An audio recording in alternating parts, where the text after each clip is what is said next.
नमस्कार मित्रांनो, स्वागत आहे तुमचं ॲग्रिकल्चर ब्लॉग या यूट्यूब चॅनलमध्ये। आज आहोत ड्रॅगन फ्रूट या फायदेशीर फळांच्या लागवडीबद्दल। चला तर मग सुरुवात करूया। ड्रॅगन फ्रूट ज्याला आपण पिताया असेही म्हणतो।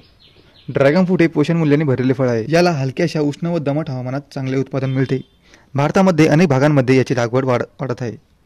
ड्रॅगन फ्रूटसाठी तापमान 20 डिग्री सेल्सिअस ते 30 डिग्री सेल्सिअस अनुकूल असते। यासाठी उत्तम व हलकी व वालुकामय माती लागते। जमिनीचा पीएच 5.5 ते 7.5 असायला पाहिजे। ड्रॅगन फ्रूट लागवडीसाठी कटिंग्स किंवा रोपांचा वापर केला जातो। झाडांमध्ये 8 ते 10 फूट अंतर ठेवा आणि आधारासाठी सिमेंटचे खांब वापरा। ड्रॅगन फ्रूटसाठी ठिबक सिंचन प्रणाली फायदेशीर असते। मुळांमध्ये ओलावा राहणे आवश्यक आहे।